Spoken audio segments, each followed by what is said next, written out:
I don't turn it on. No. It works originally. Okay. So I can start like this. It looks okay on Zoom too. Okay. Okay, thank you very much for giving me the opportunity to talk here. And I will talk about agent-based ecosystem modeling based on machine learning. And this is joint work with other people from the University of Gothenburg, Karolinska Institutet, and Chalmers. So, just a quick background about the situation where humans are taking over the world. So we represent 34% of the mammal biomass right now, and the livestock that we eat represent 62% of the biomass of mammals, whereas the wild animals account for only 4%. So we are taking over at the expense of other species, both in the ocean and on land. So this means that our ecosystem services are being threatened in various ways. So ecosystem services provide us with food, water, air, textiles, etc. And of course, they are critical to human civilization, not to say human existence. And these ecosystem services are now being threatened by our economic activities, sadly, both with land use change, for example, deforestation and urbanization, and direct exploitation, often overexploitation by fishing and logging, for example, leading to damaged ecosystems. So obviously we need more sustainable decision-making to ensure that we will have ecosystem services also in the future. And we have to try and combine two goals. We have to have a reasonable economy and a reasonable ecology. And this in turn requires that we understand what we are doing. We should understand the ecological consequences of the different decisions that we make. And we also need laws and policies that put more emphasis on the long-term ecological effects than we have today. So we will focus on the first one there, on the understanding part. So what if we had digital twins of ecosystems? Then we could analyze the ecological consequences of our decisions in the computer. We wouldn't have to make the mistakes in real life. And we could compare different options and choose the one that would be best suited in terms of economy and ecology. So we could simply make more sustainable decisions if we had good digital twins of ecosystems, which we don't really have today. But then we could answer questions like these. What happens if we allow hunting in a particular ecosystem? What happens if the sea level rises to that ecosystem? What happens if we harvest a forest in the ecosystem, or if we build a road somewhere? All of these things can easily be explored if we have a digital copy or a digital twin of an ecosystem. Then we can simply manipulate the map and the animal and plant populations and see what happens. We can just push play, simulate, and see how the ecosystem will develop. So this strongly motivates us and other people to try and develop digital twins of ecosystems. So let me show you how we are approaching this problem. So we are using agent-based modeling, which is becoming increasingly popular in many scientific fields, including ecology. And animal behavior, like feeding and locomotion, has a direct effect on the population dynamics. That is where the animals are and how many they are. And today, the agent-based models of animal behavior are typically hand-coded. So there is someone, maybe a biologist, collaborating with the programmer, trying to formulate rules for ecosystem development. For animal behavior. And that can be very hard because in the first place, we have limited knowledge about animal behavior. And also, depending on the number of factors that we take into account, can be extremely complicated. So this is something that is a real problem. So maybe the time has come for machine learning also in the domain of agent-based ecological modeling. That's what we think, of course. So we have been working along that path. And our ecosystem models are inspired by Pac-Man and similar games. So Pac-Man is a little bit like an ecosystem because you have an agent there, Pac-Man himself, and there is food, the pellets, and different monsters that are like predators, and also different obstacles. So the goal of Pac-Man is to simply survive as long as possible in this world. But there are some differences to real ecosystems, because real animals, they play multiplayer games instead. So there are many agents that they interact with. Each have their own decision-making.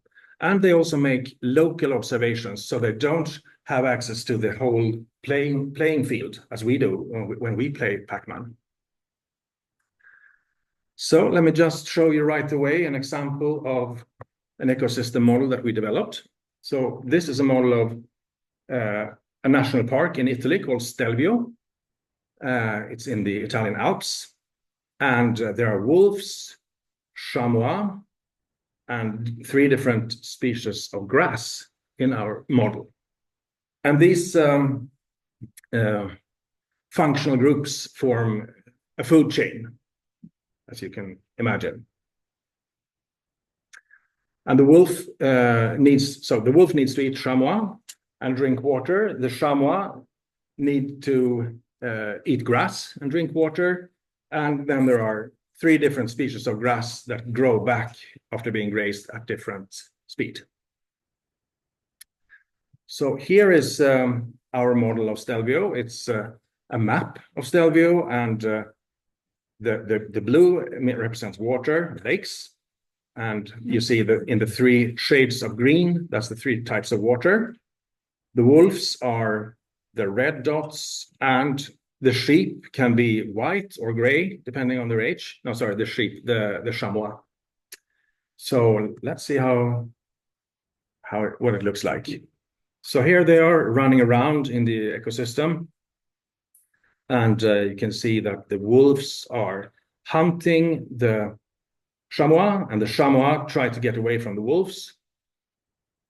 They need to go and drink from time to time, otherwise they die. And they also need to eat chamois and grass, respectively, to get energy.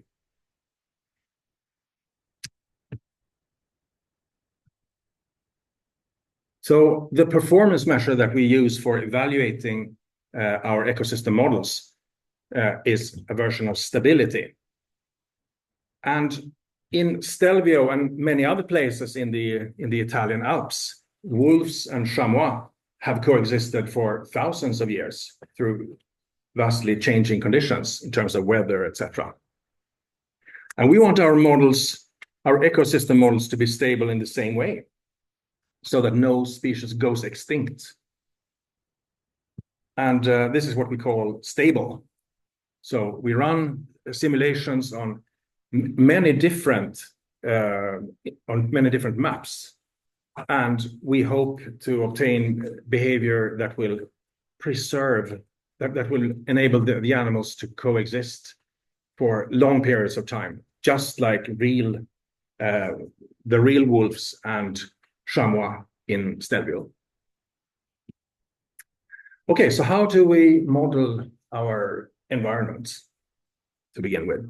Well, we have a set of cells, a grid of cells, and each cell has a state, and the state is divided, well, it just consists of a lot of real numbers. For example, numbers describing the land cover class, what kind of, is it water or is it grass, and so on.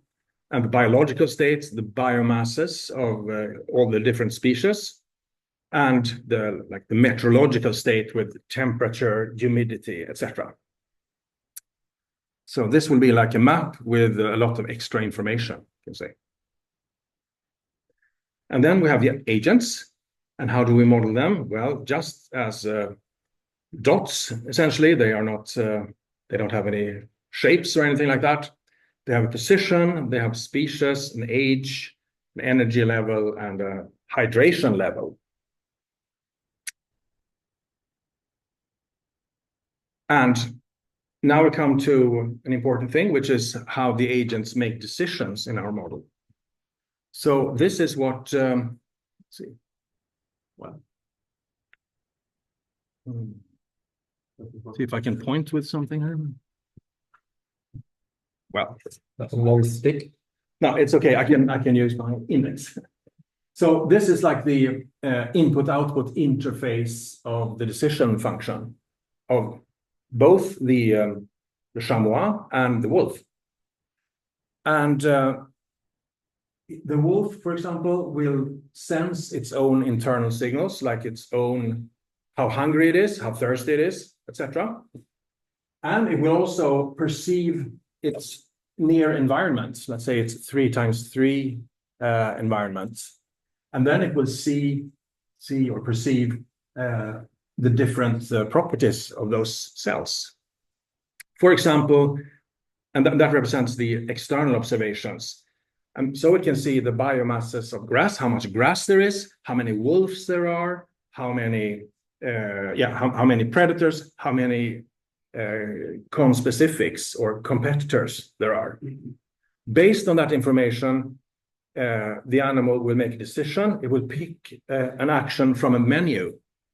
And the menu can be to move in a certain direction, to eat something, to drink water, or to rest, for example. You can easily imagine or define variations of this interface. So each agent has a decision function, and it's implemented as a neural network. So we have exactly the same interface as before, but then we have a neural network that implements it. And we are using a relatively simple architecture, which turns out to be enough. So as you can understand now, the decision function is very much like a neural cellular automaton. But we have one such automaton per species. So of course we have different decision functions for wolves and chamois. And how do we define these neural networks, these controllers or policy networks? Well, we train them. Yeah, and first of all, we also update the model once the animals have made their decisions. Then we have to update the agent set and the agent states. And we have to update also the cell states, for example. If the chamois grazed in a certain cell, then we have to reduce the amount of grass there. And now let's see how we can use machine learning to train these agents. Yeah, and then we have looked at two different ways of doing it: reinforcement learning and neuroevolution. And in the reinforcement learning case, we actually used not the maps that we are ultimately interested in, but we used instead synthetic data in the form of Perlin noise. And Perlin noise has been used in the movie industry, for example, for generating fake landscapes. And for us, it's very easy to generate a lot of landscapes by using Perlin maps. Okay, and then we use the reward function. We can either define it in terms of energy and hydration, or we can give it a very coarse but still effective reward function, which is to say that, well, you get +1 per time step if you survive. Otherwise, you don't get anything. So that will force it to learn to eat and drink and understand and avoid predators. Otherwise, it will die. So it actually gets that, which is good, because then we don't have to handcraft particular reinforcement learning functions. And we use a vanilla reinforcement learning algorithm called PPO. And in the case of neuroevolution, we used the genome is just like the concatenated vectors of weights from all the agent species. And the fitness function is the performance measure that we talked about, the ability to coexist with other animals without any of them going extinct, without any species going extinct. And we used also a basic genetic algorithm for that with crossover and fitness proportionate selection. Okay, so let me just show you how the training goes. So this is a map, this is a Perlin map. And it begins like this. They are very bad at surviving in the beginning because we have randomized their brains. And then we train them gradually and reinforce behavior that leads to survival. So let's see now, we have to jump here a little bit in the training. Now they look a little bit more like real animals, at least they are moving around. And as the training goes on, they become better. Here the wolves have apparently learned to chase the sheep, and the sheep have learned to avoid them. And you can see that they also go down to the lake to drink and to the meadows to graze. Okay, and at the end of the training, it looks like this. And I think that, the wolves are having a hard time there, it seems. Only one at the moment. They can, they're reproduced. And I think, the wolves have learned to chase the slow chamois, the gray ones, because they are slower. Okay, and once we have trained our agents with reinforcement learning or neuroevolution, well, we can monitor how the training goes. And here we have 4 million steps in the reinforcement learning case. And you can see that they actually learn the survival time goes up on this performance measure. They learn to coexist relatively fast in this case. And the same thing with the neuroevolution experiments that we did. The fitness goes up, and the fitness is also this ability to coexist. So then that's how we train them. And then we tested sorry, I just need to say one thing here. So now when we test them, we don't use Perlin noise, we use Perlin maps. We use real maps instead. So we train them on synthetic data, but we test them on the real data.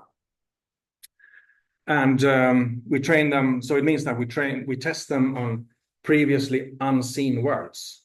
So we try to make them generalists and not specialists at certain maps. That's the whole point. And here are some of the maps that we used for testing them. So they are real maps from the Italian Alps also. And here is how general they became in the end after training. So you can see that we ran the simulations for 4,000 steps in the 10 different worlds. And most of the simulations ended without any species going extinct. And that's exactly what we wanted. So we have something that we have defined like a team of agents that are able to survive on different maps in different environments for relatively long periods of time. That was the idea of it. So if we now take Stelvio, which was the one that we were interested in the first place, And we can see, we start a simulation there. Then it looks like this. So here we have the three different species that we're looking at, and normalized in different ways. And we see a population dynamics pattern here, which resembles in places Lotka-Volterra dynamics. And there's also a lot of noise, which it should also be the case because of the random elements and because of the terrain. So the Lotka-Volterra you can get like in an aquarium, in an empty aquarium, you would get the Lotka-Volterra, but in an aquarium with some environment, some obstacles, for example, you won't get it. You might get it locally, but not globally. Okay, and then we can look at all kinds of emergent properties, like the habitats, for example. Where are they? If we just make heat maps tracing the chamois and the wolves, we see where they are, where they have been dwelling during the different simulations. And we can see that they also overlap, which is expected given that wolves feed on chamois. And then we can use it for studying, like we said in the beginning, the effects of perturbing the ecosystems in different ways. For example, we can see what happens if we hunt, like here, 5 different simulations with different amounts of hunting. So here we can see that the ecosystem can handle a 20% hunting pressure, but not the 40% hunting pressure, because the populations go extinct. And you can do similar things, looking at the sea level rise, for example, what will be the consequences, and what will be the consequences if we build something like a highway through the national park or something like that. Okay, so to summarize, we constructed ecosystem models based on machine learning rather than hand coding. And we got relatively stable models because we aim for that, with species that can coexist on multiple maps for relatively long periods of time. And currently, we haven't worked much on the scalability, but we can handle hundreds or thousands of agents right now. And there's a lot of room for improvement in the particular case of Stelvio, not least. So actually, this food web is not entirely realistic, because the wolves, they don't only eat chamois, but they also eat deer, for example. So to make it more realistic, we should also include the deer. And if we include the deer, maybe we should include brush or something like that as well. So that is a bit of a problem that always exists in ecosystem modeling. Another unrealistic feature is the space-time scale, because right now the wolves can only move 50 kilometers during their lifetime, and that's pretty dull. So in reality, they move much more than that. But it ended up that way for us because we didn't want to wait forever with simulations. So we went with that. Okay, thank you very much.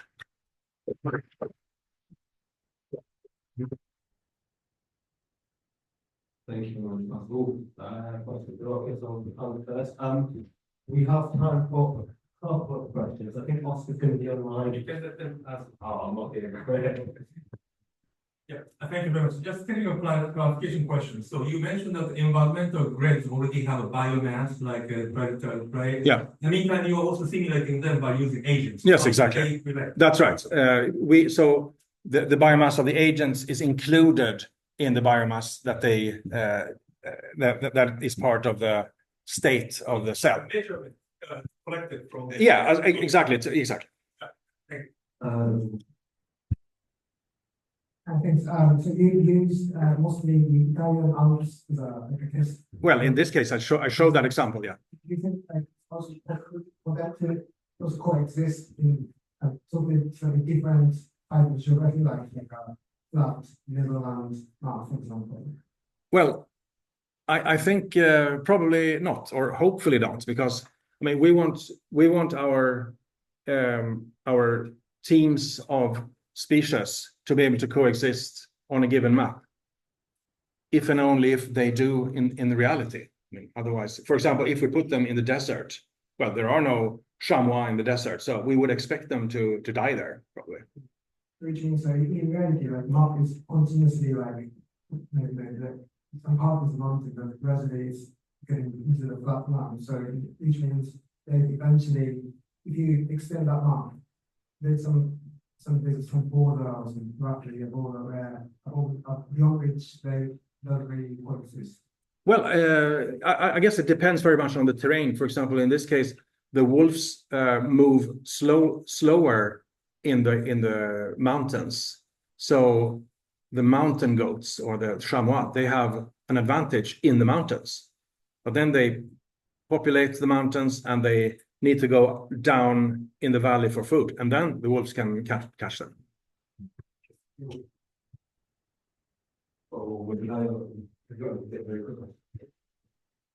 Right, thanks. Was very interesting. What I want to ask is, how do you make sure that this the neural network leads to like biology plausible behavior, and that, because I remember some time ago, some years ago, there was agents in a computer game, and they kind of learned to glitch out of environments and some things. Yeah. So how can you make sure that this doesn't happen? Yeah, I mean, like I said, it's not known what should be a correct model is not known. So we're trying to focus on a few aspects. But one aspect of this ecosystem and many others is that these species that inhabit the area have coexisted for a very long period of time.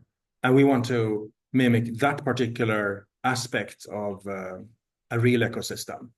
But we have no guarantees at all that the wolves will behave like real wolves in all ways. Probably very unlikely that they do. So, but that's the state of the art. We don't know how they behave, so no one can make a model that is good. Yeah, it's better than that, and also it's very hard to hand code a model that is stable in this way. Because if you hand code it, maybe the wolves can easily become too efficient, for example, and wipe out the chamois.